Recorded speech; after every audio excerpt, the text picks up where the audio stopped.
কাকা, ও কাকা, আপনার অনেক কষ্ট হচ্ছে তাই না গো?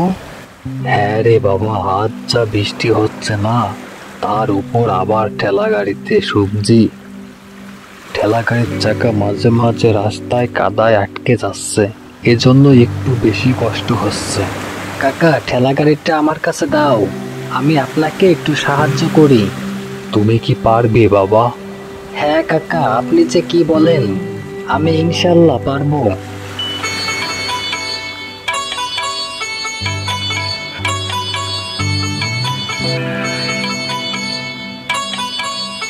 কাকা, ও কাকা, এই নেন আপনার ঠেলা গাড়ি, আপনি এখন গঞ্জে চলে যান। বাবা, তোমাকে অনেক ধন্যবাদ, দোয়া করি তুমি অনেক বড় হও।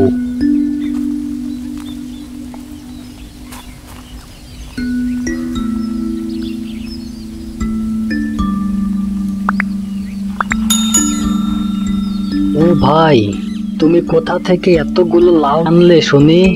রবিনকে তো বলা যাবে না যে লাউগুলো আমি ওদের বাড়ি থেকেই চুরি করে এনেছি। এখন আমি ওকে কি বলবো? ও ভাই, তোমার কি হলো? তুমি তো কথা বলতেছো না, কারণ কি? আরে রবিন, আমি তো তোমার মার কাছ থেকে লাউগুলো পাইকারি দামে কিনে এনেছি। এখন আমি লাউগুলো নিয়ে গঞ্জের দিকে যাচ্ছি, দেখি কিছু টাকা লাভে বিক্রি করতে পারি কিনা। ও, এই ব্যাপার তাহলে? তোমার তো অনেক কষ্ট হচ্ছে, তুমি আমার কাছে লাউগুলো দাও, আমি তোমাকে গঞ্জের দিকে এগিয়ে দিয়ে আসি।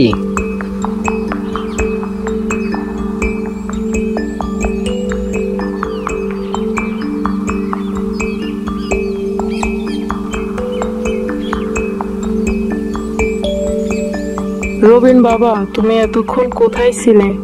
আমি তোমার জন্য পথ চেয়ে বসে আছি। মা, তুমি আমাকে নিয়ে এত চিন্তা করো কেন? আমি তো আর ছোট নেই। রবিন বাবা, তুমি কি বুঝবে মায়ের কষ্ট?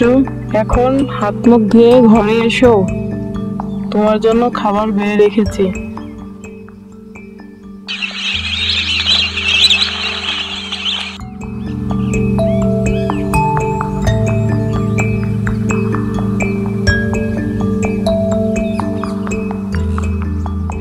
কাকা, আমার কাছে হাড়ির ঝুড়িটা দেন, আমি আপনাকে এগিয়ে দিয়ে আসি।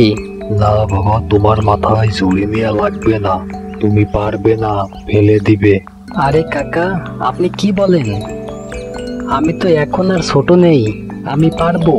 না বাবা, তোমার নেওয়া লাগবে না। আরে কাকা, দেন তো।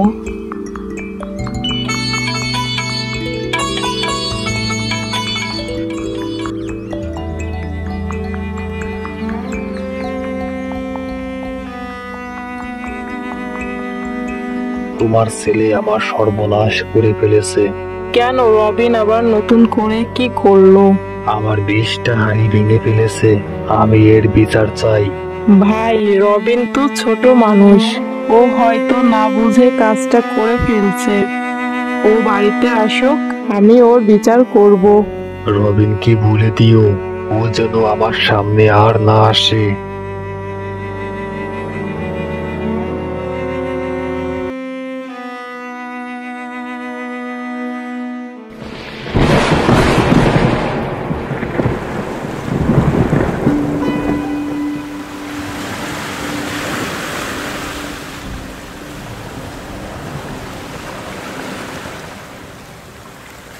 তোমার ছেলে আমার কেড়ে সব মাছ ছেড়ে দিয়েছে, আমার অনেক বড় ক্ষতি হয়ে গেছে। রবিন তো ছোট মানুষ, ও তো এতটা বুঝতে পারে নাই, না বুঝে হয়তো কাজটা করে ফেলছে। বুঝে করুক আর না বুঝে করুক, আমার কেড়ে সব মাছ চলে গেছে, আমি এর ক্ষতিপূরণ চাই। ভাই, আমার কাছে তো এত টাকা নেই, আমি কিভাবে ক্ষতিপূরণ দিব? আমি তা জানি না, তুমি কিভাবে দেবে আমার ক্ষতিপূরণ, তবে এটা বলে দিচ্ছে আগামী কালকের ভেতরেই আমার ক্ষতিপূরণ চাই চাই, এই বলে দিলাম।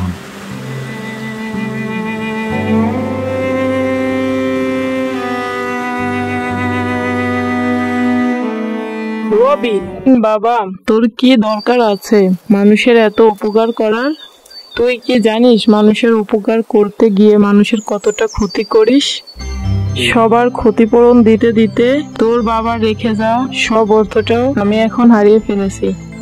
মা, আমি তো সবারই উপকার করতে চাই, কিন্তু উপকার করতে গিয়ে কিছু কিছু মানুষের ক্ষতি হয়ে যায়। আর ক্ষতি হলে আমারই বা কি করার আছে বলো মা? আমি তো আর ইচ্ছা করে এমনটা করি না মা। বুঝি তো বাবা, সবই তোর মানুষের উপকার করার শখ অনেক।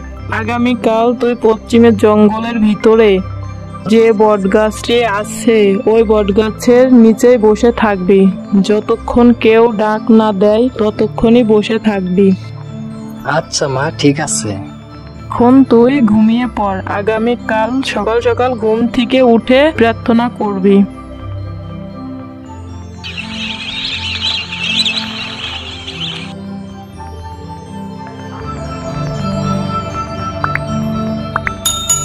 মা বললো তো জঙ্গলের ভিতরে বটগাছ আছে, আমি তো কোনো বটগাছই দেখতেছি না। তাহলে বটগাছটা কোথায়? যাই আর একটু গভীরে গিয়ে দেখি।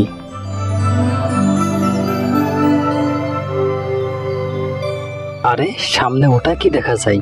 ওটাই তো বটগাছ। যাই, ওটার কাছে গিয়ে বসতে হবে।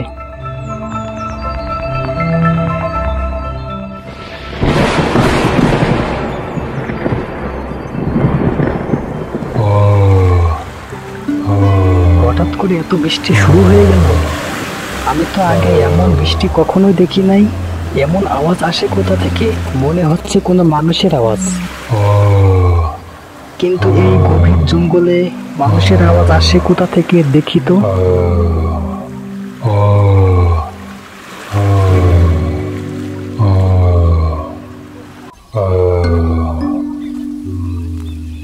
আরে টুনি পাখি এখানে পড়ে রয়েছে। মনে হচ্ছে টুনি পাখি খুবই অসুস্থ। এই পাখিটাকে আমি বাড়িতে নিয়ে সুস্থ করে তুলবো।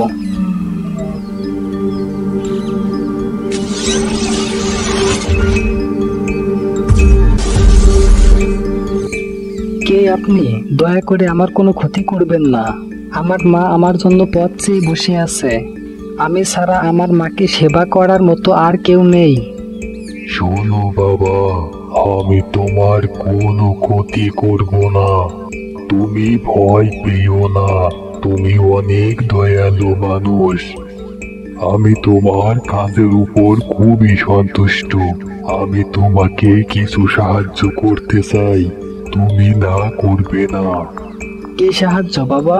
তোমার মা অনেক দুঃখ কষ্ট সহ্য করে তোমাকে ছোট থেকে বড় করেছে। তোমার বাবা রেখে যাওয়া শেষ অর্থটাও তোমার উপকারের জরিমানা স্বরূপ সবাইকে দিয়েছে। এখন তোমার মা অর্থ শূন্যতায় ভুগতাছেন, কিন্তু তোমাকে তা বুঝতে দেয় নাই। তাই আমি তোমার মাকে কিছু অর্থ দান করতে চাই। তুমি যে বটগাছটার গোড়ায় বসেছিলে, ওই গাছের ডান পাশে কিছু মাটির নিচে এক ব্যাগ টাকা আছে। তুমি ওখান থেকে ব্যাগটা নিয়ে যাও।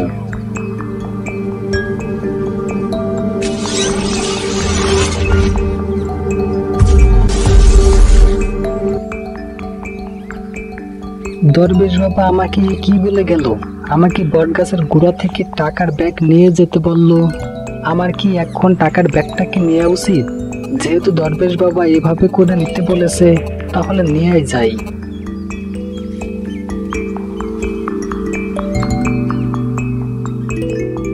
এখানে তো আসলেই টাকার ব্যাগ আছে। আমার আর এখানে বেশি দেরি করা ঠিক হবে না। বাড়ির দিকে ফিরে যাই। ওদিকে মা আবার আমার জন্য পথ চেয়ে বসে আছে।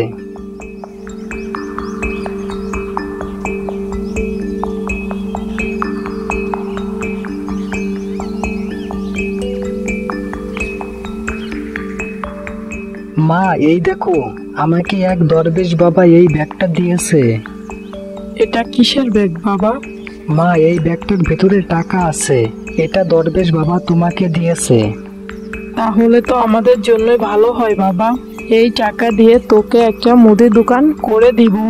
তোকে তো নিজের পায়ে দাঁড়াতে হবে বাবা। হ্যাঁ মা, তুমি ঠিকই বলেছ। যারা এখনো আমাদের চ্যানেলটা সাবস্ক্রাইব করো নাই তারা এখনই আমাদের চ্যানেলটা সাবস্ক্রাইব করো আর ক্লিক করো বেল আইকনে।